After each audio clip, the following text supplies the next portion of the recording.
మనం తాగే నీళ్ళో, మనం చూసే వాన, ఉప్పొంగే సముద్రం ఇవన్నీ ఒక పెద్ద సిస్టంలో భాగమన్నమాట. ఈరోజు మనం గ్లోబల్ హైడ్రోలజీ గురించి మాట్లాడుకుందాం. అంటే మన భూమి మీద ఉన్న నీటి సిస్టమ్స్ గురించి. సింపుల్గా చెప్పాలంటే మన కుళాయిలో పడే నీటి చుక్క దగ్గర్నుండి పెద్ద పెద్ద జలపాతాల హోరు వరకు ప్రతీదీ ఒకదానికొకటి ఎలా కనెక్ట్ అయ్యుందో చూద్దాం. ఒక్కసారి ఈ నంబర్ చూడండి. 75%. మన భూమి ఉపరితలం మీద దాదాపు ఇంత భాగం నీళ్లతోనే నిండి ఉంది. అందుకే కదా స్పేస్ నుంచి చూసినప్పుడు మన ప్లానెట్ నీలిరంగులో కనిపిస్తుంది, బ్లూ ప్లానెట్ అని పిలుస్తాం. కానీ ఇక్కడే కథలో ఒక పెద్ద ట్విస్ట్ ఉంది. అవును, ఇదే చాలా పెద్ద ప్రశ్న. ఇంత నీరు చుట్టూ ఉన్నప్పుడు అసలు ప్రపంచంలో నీటి సంక్షోభం ఎందుకుంది? ఇన్ని నీళ్లు పెట్టుకొని నీళ్ల కొరత గురించి ఎందుకు మాట్లాడుకుంటున్నాం? ఈ విశ్లేషణలో ఈ మిస్టరీని ఛేదిద్దాం. సరే, మన మొదటి సెక్షన్ బ్లూ ప్లానెట్ పారాడాక్స్. అంటే భూమి మీద నీళ్లు పుష్కలంగా ఉన్నా సరే ప్రపంచవ్యాప్తంగా కొన్ని కోట్ల మంది తీవ్రమైన నీటి కొరతను ఎందుకు ఎదుర్కొంటున్నారు? ఈ వింత వైరుధ్యం వెనుక ఉన్న నిజాలేంటో ఇప్పుడు చూద్దాం. ఇక రెండవ సెక్షన్ భూమి యొక్క గొప్ప నీటి యంత్రం. ఈ పారాడాక్స్ను మనం అర్థం చేసుకోవాలంటే ముందుగా మన భూగ్రహం మీద నీటిని కంటిన్యూస్గా శుద్ధి చేస్తూ పంపిణీ చేసే ఒక అద్భుతమైన న్యాచురల్ సిస్టమ్ ఉంది. అదే జలచక్రం. దాని గురించి తెలుసుకోవాలి. ఈ టెరేరియం పోలిక చాలా పవర్ఫుల్.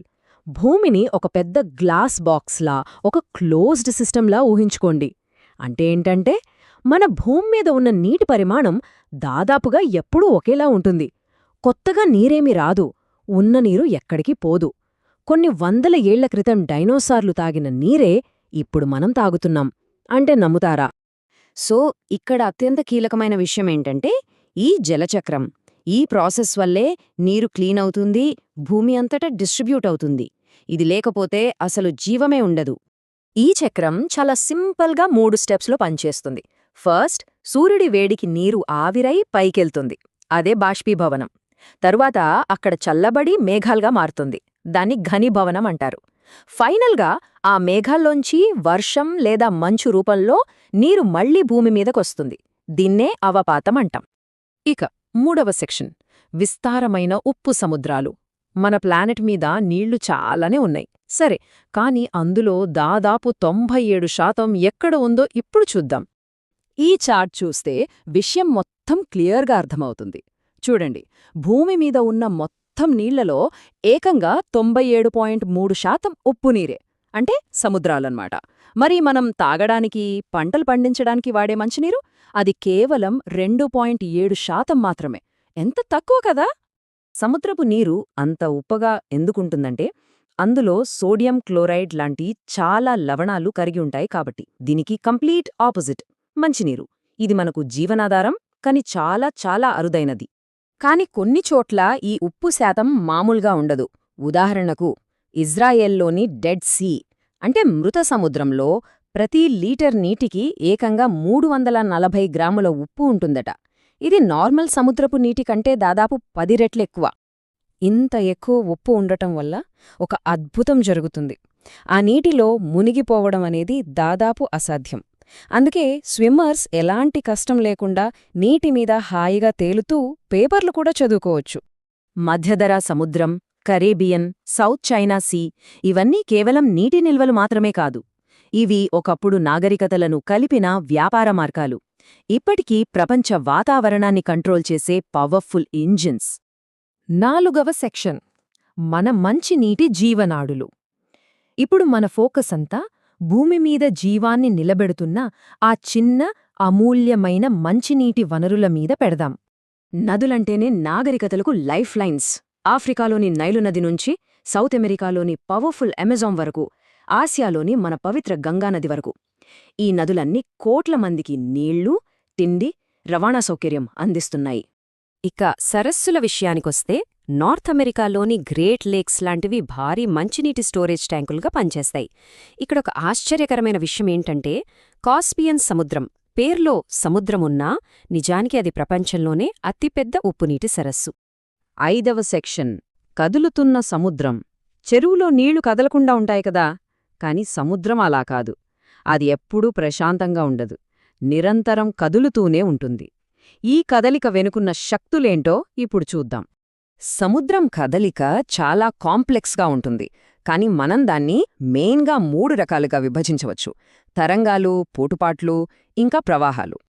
మామూలుగా గాలి సముద్రం మీద వీచినప్పుడు అలలు అంటే తరంగాలొస్తాయి. కాని సముద్రం లోపల భూకంపం వచ్చినప్పుడు లేదా అగ్నిపర్వతం పేలినప్పుడు చాలా ప్రమాదకరమైన సునామీలు పుడతాయి. సునామీ అలల వేగం, శక్తి మనం ఊహించలేం.